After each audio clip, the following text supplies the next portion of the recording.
Today I'm going to show you how to clean the idle jets out of the Carter carburetor that was used in the CJs and the early YJs.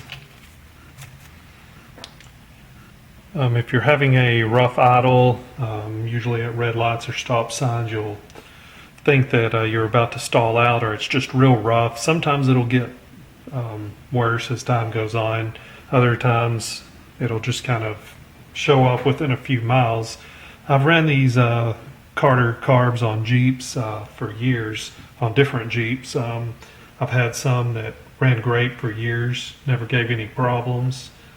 But for whatever reason, this particular carburetor gave me a lot of trouble. It came off of a '89 Wrangler.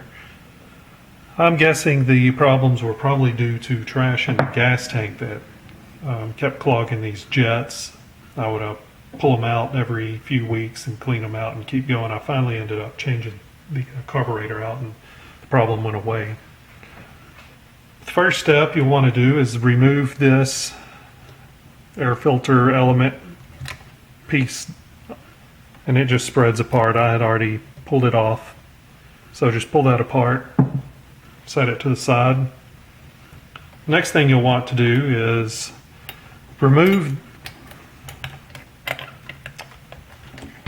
the two screws, and I've already loosened these up just to make the video faster. This one actually has a screw that it was different from the factory. The prior owner had stripped one out and I had to grind the head off and take it out the hard way. Anyway, you'll have two screws or bolts of some sort. Just remove them. And a lot of times before I do this, what I like to do is open the carb up, and I'll stuff a rag, or I'll cut an old shirt up and stuff some small cloth down in here to catch these screws if you happen to drop one.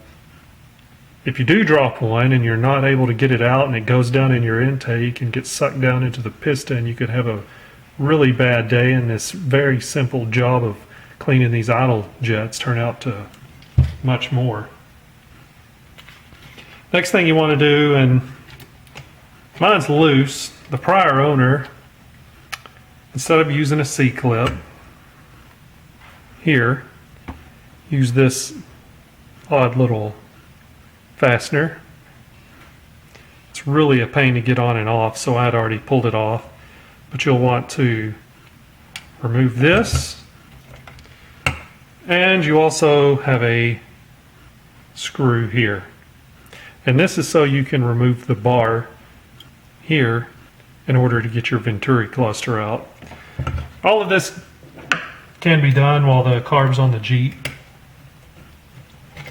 It's a real simple job. Once you do it once, it's not bad. Most of the time, unless you were like me and had trash in the gas tank, you can do this once every few months, maybe once a year, and you're ready to go again.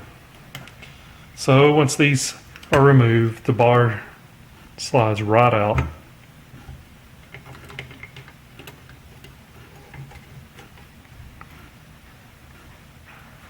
Okay, now you can access this Venturi cluster, and you'll remove these two screws.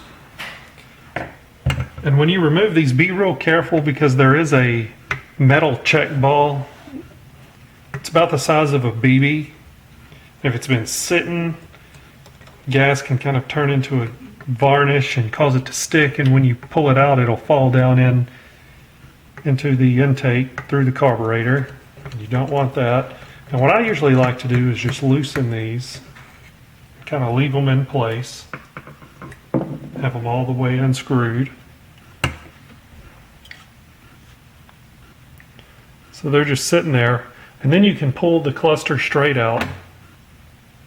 I'm going to set this down so the check ball doesn't roll out. But if it's been sitting, it could be stuck, and it may take a little more to get out. But this one shouldn't be bad, just because I've had it off. Here's the Venturi cluster. You can see the two screws stayed in place, and this is what gets clogged.